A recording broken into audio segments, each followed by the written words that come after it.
मैं सिमरू माता शारदा, बैठे जिह्वा आए।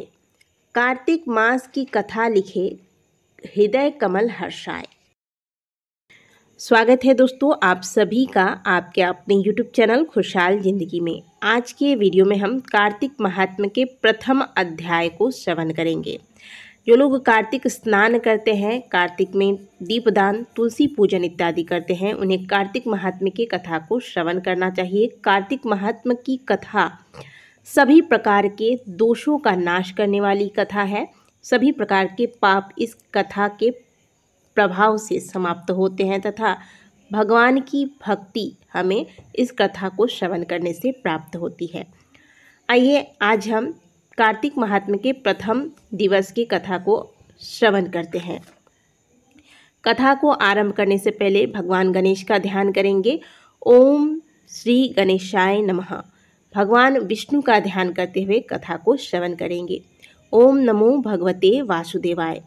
नैमिषारण्य तीर्थ में श्री सूत जी ने 88,000 सनकादि ऋषियों से कहा, अब मैं आपको कार्तिक मास की कथा विस्तार पूर्वक सुनाता हूँ, जिसका श्रवण करने से मनुष्य के सभी पाप नष्ट हो जाते हैं और अंत समय में वैकुंठ धाम की प्राप्ति होती है।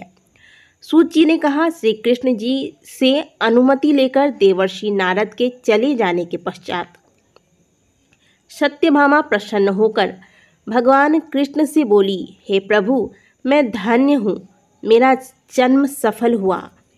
मुझ जैसी त्रिलोक्य सुंदरी के जन्मदाता भी धन्य हैं, जो आपकी 16,000 स्त्रियों के बीच में आपकी परम प्यारी पत्नी बनी। हे प्रभु, मैंने आपके साथ नारद जी को वह कल्प वृक्ष आदि पुरुष विधि पूर्वक दान में दिया है, परंतु वही कल्प वृक्ष मेरे घर लहराया करता है। यह बात मृत्युलोक में किसी स्त्री को ज्ञात नहीं है। हे त्रिलोकीनाथ, मैं आपसे कुछ पूछने की इच्छुक हूँ।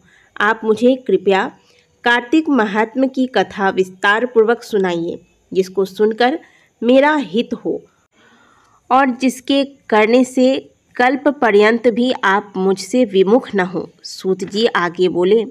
सत्यभामा के ऐसे वचन सुनकर श्री कृष्ण ने हंसते हुए सत्यभामा का हाथ पकड़ा और अपने सेवकों को वहीं रुकने के लिए कहकर विलास युक्त अपनी पत्नी को कल्प वृक्ष के नीचे ले गए। फिर हंसकर बोले, हे प्रिय, 16,000 रानियों में से तुम मुझे प्राणों के समान प्यारी हो। तुम्हारे लिए मैंने इंद्र एवं देवताओं से विरोध किया था। हे कांते, जो बात तुमने मुझसे पूछी है उसे सुनो। एक दिन मैंने तुम्हारी इच्छा पूर्ति के लिए गरुड़ पर सवार होकर इंद्रलोक जाकर कल्प वृक्ष मांगा। इंद्र द्वारा मना किए जाने पर इंद्र एवं गरुड़ में घोर संग्राम हुआ और गौलोक में भी गरुड़ जी गौओं से युद्ध करने लगे। गरुड़ की चोंच की चोट से उनके कान एवं पूंछ कटकर गिरने लगे, जिससे 3 वस्तुएं उत्पन्न हुई। कान से तंबाकू, पूंछ से गोभी और रक्त से मेहंदी बनी। इन तीनों का प्रयोग करने वालों को मोक्ष नहीं मिलता। तब गौओं ने भी क्रोधित होकर गरुड़ पर वार किया, जिससे 3 पंख टूटकर गिरे। इनके पहले पंख से नीलकंठ, दूसरे से मोर तथा तीसरे से चकवा चकवी उत्पन्न हुए। हे प्रिय, इन तीनों का दर्शन करने मात्र से ही शुभ फल प्राप्त हो जाता है। यह सुनकर सत्यभामा ने कहा, हे प्रभु, कृपया मुझे मेरे पूर्व जन्मों के विषय में बताइए कि मैंने पूर्व जन्म में कौन कौन से दान, व्रत व जप किए थे। मेरा स्वभाव कैसा था, मेरे जन्मदाता कौन थे और मुझे मृत्यु लोक में जन्म क्यों लेना पड़ा। मैंने ऐसा कौन सा पुण्य कर्म किया था जिससे मैं आपकी अर्धांगिनी हुई। श्री कृष्ण ने कहा, हे प्रिय, अब मैं तुम्हारे द्वारा पूर्व जन्म में किए गए पुण्य कर्मों को विस्तार पूर्वक कहता हूँ, उसे सुनो। पूर्व समय में सतयुग के अंत में मायापुरी में अत्रि गोत्र में वेद वेदांत के ज्ञाता देव शर्मा नामक एक ब्राह्मण निवास करता था। वह प्रतिदिन अतिथियों की सेवा, हवन और सूर्य भगवान का पूजन किया करता था। वह सूर्य के समान तेजस्वी था। वृद्धावस्था में उसे गुणवती नामक कन्या की प्राप्ति हुई। उस पुत्रहीन ब्राह्मण ने अपनी कन्या का विवाह अपने ही चंद्र नामक शिष्य के साथ कर दिया। वह चंद्र को अपने पुत्र के समान मानता था और चंद्र भी उसे अपने पिता की भांति सम्मान देता था। एक दिन वे दोनों कुश व समिधा लेने के लिए जंगल में गए। जब वे हिमालय की तलहटी में भ्रमण कर रहे थे तब उन्हें एक राक्षस आता हुआ दिखाई दिया। उस राक्षस को देखकर भय के कारण उनके अंग शिथिल हो गए और वे वहां से भागने में भी असमर्थ हो गए। तब उस काल के समान राक्षस ने उन दोनों को मार डाला। चूंकि वे धर्मात्मा थे इसलिए मेरे पार्षद उन्हें मेरे वैकुंठ धाम में मेरे पास ले आए। उन दोनों द्वारा आजीवन सूर्य भगवान की पूजा किए जाने के कारण मैं उन दोनों पर अति प्रसन्न हुआ।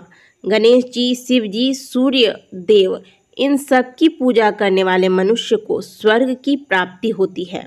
मैं एक होता हुआ भी काल और कर्मों के भेद में 5 प्रकार का होता हूँ। जैसे एक देवदत्त, पिता, भ्राता आदि नामों से पुकारा जाता है। जब वे दोनों विमान पर आरूढ़ होकर सूर्य के समान तेजस्वी रूपवान चंदन की माला धारण किए हुए मेरे भवन में आए तो वे दिव्य भोगों को भोगने लगे। इस प्रकार से कार्तिक महात्म्य का पहला अध्याय समाप्त हुआ। कथा को श्रवण करने के बाद भगवान विष्णु के नाम का जयकारा अवश्य लगाना चाहिए। बोलिए सभी भगवान श्री हरि विष्णु की जय, जगत के पालनहार की जय। कथा को श्रवण करने के बाद दक्षिणा अवश्य ही देना चाहिए, तभी कथा सुनना सफल होता है। दक्षिणा स्वरूप वीडियो को लाइक करके कमेंट बॉक्स में जय श्रीमन नारायण अवश्य लिखिएगा। अगली वीडियो में हम कार्तिक महात्म्य के दूसरे अध्याय को श्रवण करेंगे। तब तक के लिए राधे राधे।